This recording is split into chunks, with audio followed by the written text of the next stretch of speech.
Cinema और television का असर क्या होता है मैं आपको शेयर कर सकता हूँ। मैं अक्सर छोटे छोटे बच्चों से बात करता हूँ। एक बार मेरे एक मित्र हैं, अहमदाबाद में रहते हैं, उनका 3 साल का बच्चा, उससे मैंने पूछा कि बताओ तुम्हारा हीरो कौन है? कहने लगा संजय दत्त। तो मैंने कहा क्यों?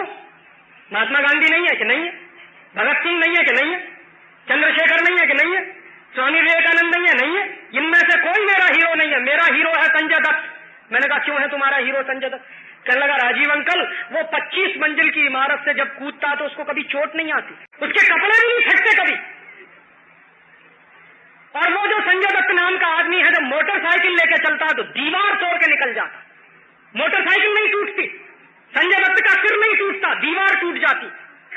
फिर कहने लगा अंकल वो इतना ताकतवर है कि एक विलेन को घूसा मारे तो विलेन धराशायी हो जाता। तो उस बच्चे से मैंने पूछा कि भाई तुम्हारा हीरो अगर इतना ताकतवर है तो 2 साल तक बंबई की आर्थर रोड जेल में बंद क्यों था? जो दीवार तोड़ के निकल आता है, 25 मंजिल इमारत कूद सकता है, वो बंबई की आर्थर रोड की दीवार नहीं तोड़ पाया। तो जानते हैं उस बच्चे ने बहुत गंभीरता से मुझे जवाब दिया, तो क्या ये सब झूठ होता है? मैंने कहा और क्या सच होता है? अब वो 3 साल का 4 साल का बच्चा, उसके भोलेपन को आप क्या कहोगे? क्योंकि रात दिन उसको झूठ दिखाया जा रहा है, रात दिन उसको मारामारी दिखाई जा रही है, रात दिन उसको वायलेंस दिखाई जा रही है। और ये जो वायलेंस होती है ना, ये बहुत खतरनाक होती है। ये क्या होती है? जितनी बार आप मर्डर के सीन देखोगे, जितनी बार आपका बच्चा मारामारी देखेगा, उतनी बार उसके मन से दया, करुणा, प्रेम खत्म हो जाएगा। और हमारे यहाँ एक वाक्य कहा जाता है, दया धर्म का मूल है। अगर मेरे दिल में दया नहीं रहेगी तो धर्म कहाँ रहेगा?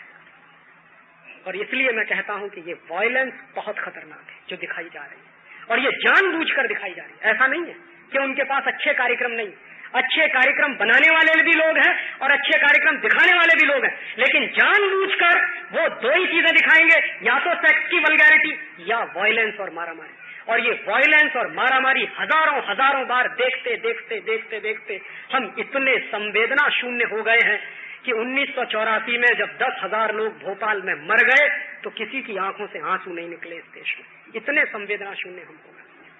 सिनेमा में मर्डर देख देख कर, टेलीविजन पर मारामारी देख देख कर हमारे दिल की करुणा बिल्कुल सूख गई है, दया बिल्कुल खत्म हो गई है। हमारी आंखों के सामने जब मर्डर होता है हम बगल से होकर निकल जाते हैं। सारी इंसानियत, सारी मानवीयता एक तरफ धरी रहती है, टेलीविजन का असर इतना हावी होता है। और इसलिए मैं आपसे 2 ही बातें कहने आया हूं कि एक बाजू में ये जो लूट चल रही है इसको रोक दीजिए, नहीं तो ये देश नहीं बचेगा। और दूसरे बाजू में ये जो टेलीविजन का आक्रमण चल रहा है इसको रोक दीजिए, नहीं तो आपका घर नहीं बचेगा। देश बचेगा, समाज बचेगा, ये बहुत दूर की बात है। मैं तो आपसे विनम्रता पूर्वक ये कहने आया हूं कि आप अपना घर बचा लीजिए। देश बचाएंगे, समाज बचाएंगे, दूर की बातें हैं, पहले आप अपना घर बचा लीजिए। और घर बचाने की बात इसलिए कह रहा हूं कि हर मम्मी पापा के लिए अपना बेटा या बेटी दुनिया का सबसे लाडला व्यक्ति होता है, और उसी को आपने झोंक दिया है उन दरिंदों के सामने, उन भेड़ियों के सामने जो जानते नहीं है मानवीयता क्या होती है, इंसानियत के गुण क्या होते हैं। ये घर घर में जो डिश एंटीना आ गया है, घर घर में ये जो केबल कनेक्शन आ गया है, और इसकी वजह से ये जो होड़ लग गई है कि मेरे पड़ोसी के घर में ये है तो मेरे घर में नहीं है। और जानते हैं ये सिखाता क्या है? आप जरा इसको गंभीरता से समझिए कि ये कितनी खतरनाक चीज है। टेलीविजन आपको सिखाता है घर की बढ़े शान, पड़ोसी की जले जान। कभी व्यर्थ नहीं जाता। मिलकर आज हम अपने देश का एक नया इतिहास रच सकते हैं, एक नया समाज गढ़ सकते हैं, नियति के लिखे तक को बदल सकते हैं।